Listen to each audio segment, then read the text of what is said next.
Contending with modern economic difficulties requires quite as high courage and as much enterprise as was displayed by men and women of covered wagon days.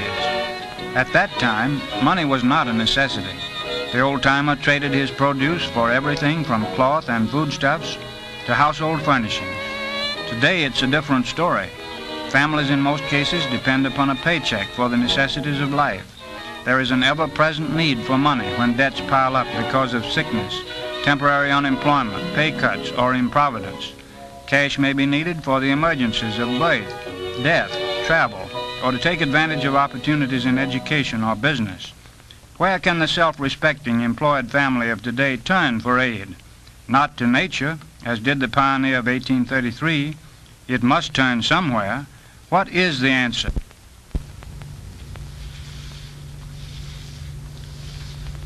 How much of a loan do you require, Mr. Brown? Well, I figure about $300. Are you a depositor here? No, I have no bank account. What collateral can you offer for this loan, Mr. Brown? I can offer only my record and my present salary. I'm very sorry, Mr. Brown, but I'm afraid we can't accommodate you. But I thought banks were supposed to make loans.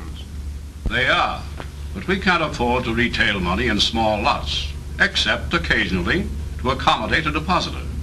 The average loan that we make is several $1,000s. We are acquainted with our customers' financial condition, so that it is only a matter of a few moments to make him a loan. Our costs will increase if we were to divide that loan between 50 or 100 people. It would require a great many more officers and clerks to handle the details. But I don't quite understand you.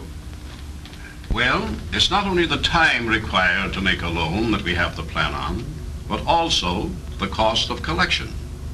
You, no doubt, would like to repay your loan in small monthly installments. And as we are only permitted to charge you the regular bank rate of interest, the handling and collecting of your loan would show us a loss instead of a profit. No banking institution can lend small sums at the bank rate and pay expenses. So you see, Mr. Brown, we can't solve your problem.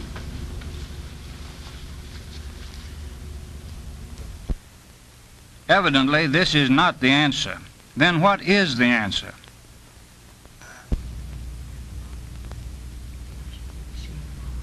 All right, children. Bedtime. All right. Good night, Mama. Good night, darling. Good night, Daddy. Good night, honey. Good night, Daddy. Good night, Sonny.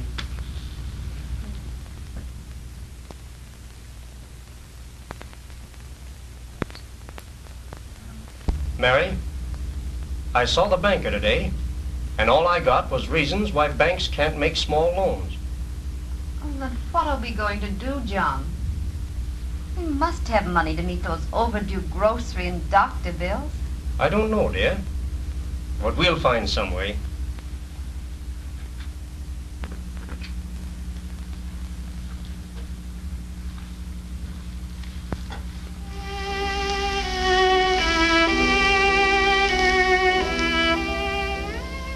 Tuesday night in Chicago, the Household Hour of Musical Memories, presented by the Household Finance Corporation, America's foremost family finance organization.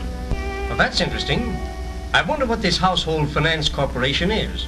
It may be the very thing we need. I remember seeing one of their ads in the paper.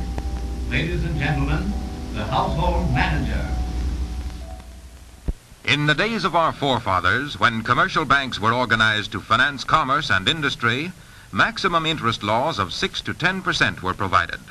Then, new economic conditions of the machine age produced a crying need for family loans, and legislators, ignoring the retail nature of the business, insisted upon a maximum rate so low that small loans could not be made profitably. This left about 80% of our families without loan facilities to meet emergencies and refinance debts. In 1916, after a survey, the Russell Sage Foundation recommended that agencies be established under strict state supervision to lend without collateral or endorsers, that a charge of not more than 3.5% a month simple interest be collected like rent on unpaid balances without fines, fees, or other charges, that loans be limited to $300 or less, 25 state governments have adopted legislation based on the Russell Sage Foundation Uniform Small Loan Law and serve 77% of the country's urban population. These laws license and supervise firms which loan money to families without requiring outside endorsers or bankable security. These laws have been advocated by the leading civic and social service organizations and have been endorsed and signed by such outstanding governors as Franklin Roosevelt when governor of New York, Frank Loudon of Illinois, James Cox of Ohio, and Woodrow Wilson when governor of New Jersey. The family finance business also has the endorsement of the banking commissioners in these 25 states. Under their supervision, there are over 3,500 state-licensed offices.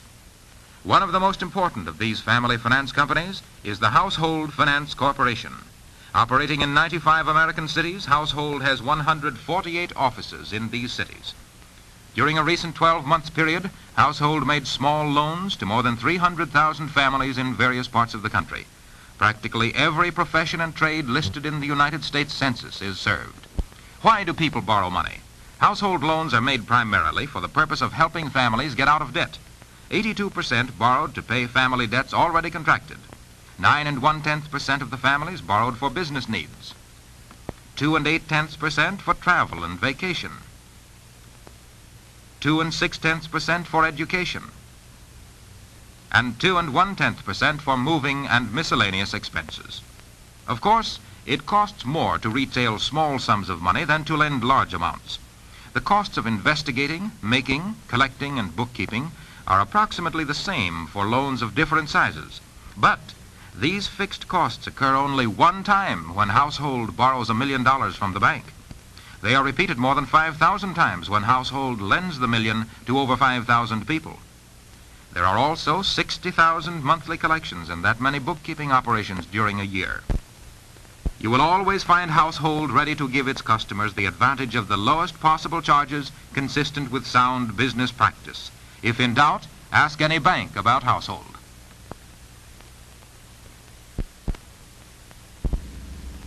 John, that's the company whose ad I saw in the paper today. Oh, where is it? Let me see it. Here it is. That may be the very help we need. Mr. and Mrs. Brown investigated the household loan plan and phoned for a household representative to call on them. After he had made sure of their honesty, orderliness, and good living habits, and had listed their household equipment during a visit to their home, they were called into the household office. We now find them after a detailed but pleasant interview with the household manager. Well, Mr. Brown, we're satisfied as to your credit and income, and we're glad to make you the loan. It will pay up all of those pressing debts.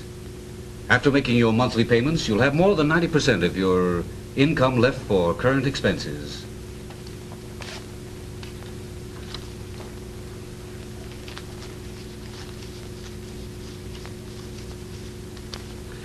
There is your money, and this is your payment book. Thank you. And you may depend on our making the monthly payments when they are due. I'm confident of that. Your receipts show how promptly you've taken care of your other obligations. And you know the more rapidly you pay off the loan, the less it'll cost you. That's true, but if Mr. Brown should get sick and we had no pay coming in, what would happen?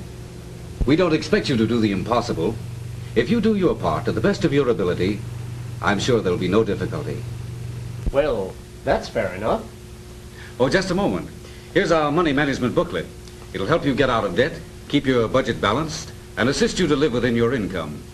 We'll gladly help you with any of your financial problems. Bring them here to me, or write to our research department at headquarters. Oh, thank you. Thank you, sir.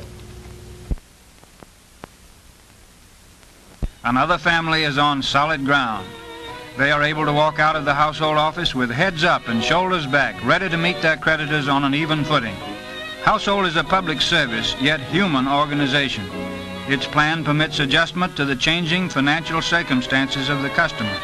If emergencies arise, extensions may be granted. If conditions improve, the borrower may increase his monthly payment or pay the entire loan at once, thus saving charges. This is the answer to the small borrower's problem.